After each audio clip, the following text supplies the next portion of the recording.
চন্দ্রযান-3 এর ঐতিহাসিক সাফল্যে ভারত ছুঁয়েছে চাঁদের অজানা প্রান্ত।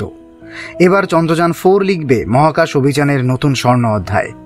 নমস্কার, স্বাগত আপনাদের আকাশগঙ্গা ইউটিউব চ্যানেলে। আজ আমরা আলোচনা করতে চলেছি চন্দ্রযান-3 ও চন্দ্রযান-4 এর সম্পর্কে। 2023 সালের 23শে আগস্টের সন্ধ্যা। সারা ভারতের চোখ তখন টেলিভিশনের পর্দায়। মুহূর্তটা ছিল ইতিহাসের।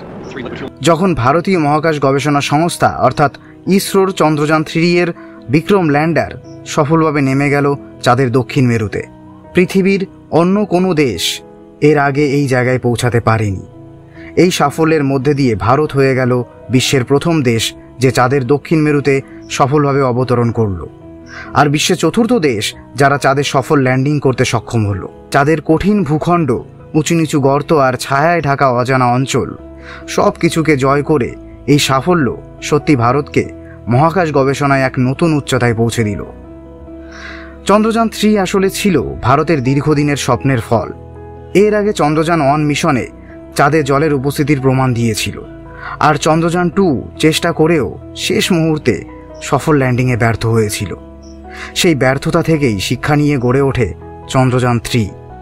এতে ছিল 3টি প্রধান অংশ: প্রপালশন মডিউল, বিক্রম নামের ল্যান্ডার আর প্রজ্ঞান নামের 6 চাকার রোভার। প্রপালশন মডিউল মহাকাশ যানকে পৃথিবী থেকে চাঁদের কক্ষপথে পৌঁছে দেয়। ল্যান্ডার বিক্রম সফলভাবে নেমে আসে চন্দ্রপৃষ্ঠে, আর প্রজ্ঞান রোভার তখন ধীরে ধীরে গড়িয়ে গড়িয়ে বেরিয়ে এসে চাঁদের মাটিতে পরীক্ষা চালায়। প্রজ্ঞান রোভার চাঁদের মাটিতে sulphur, oxygen, aluminium, calcium, iron, titanium এবং সিলিকনের মতো অনেক উপাদান খুঁজে পায়। এই তথ্য শুধু বৈজ্ঞানিক দিক থেকে নয়, ভবিষ্যতের জন্য অত্যন্ত গুরুত্বপূর্ণ। কারণ বিজ্ঞানীরা মনে করেন চাঁদের দক্ষিণ মেরুতেই বরফ আকারে জল লুকিয়ে থাকতে পারে, আর সেটা যদি সত্যি হয় তবে একদিন হয়তো চাঁদেই মানুষের ঘাঁটি তৈরি হবে, আর সেই জলই হবে জীবন ধারণের মূল উৎস।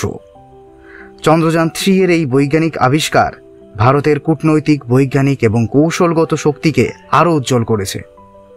কিন্তু গল্প এখানেই শেষ নয়। চন্দ্রযান-3 এর ঐতিহাসিক সাফল্যের পরই ইসরো ঘোষণা করেছে তাদের উচ্চাকাঙ্ক্ষী পরবর্তী মিশনের নাম চন্দ্রযান-4।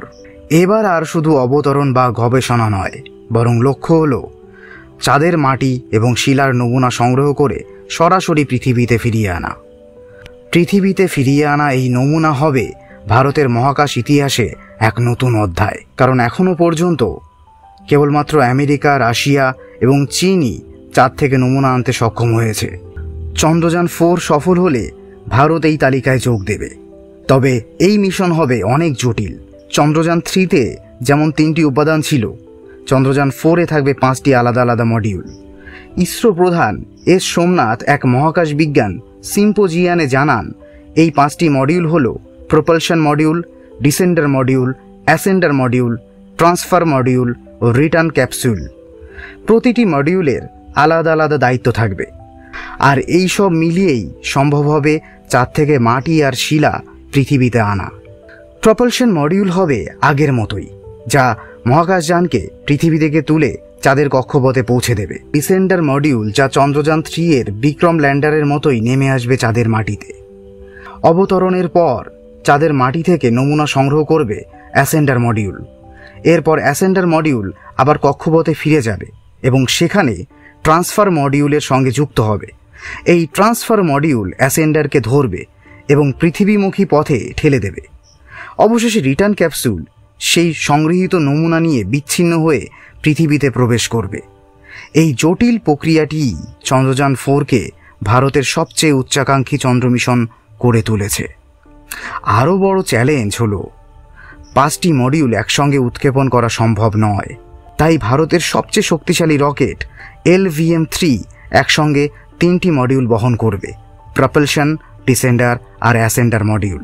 বাকি অংশগুলো আলাদা আলাদা লঞ্চে পাঠানো হবে এবং মহাকাশেই একত্রিত করা হবে। এই ধরনের অপারেশন এর আগে ভারত কখনো করেনি।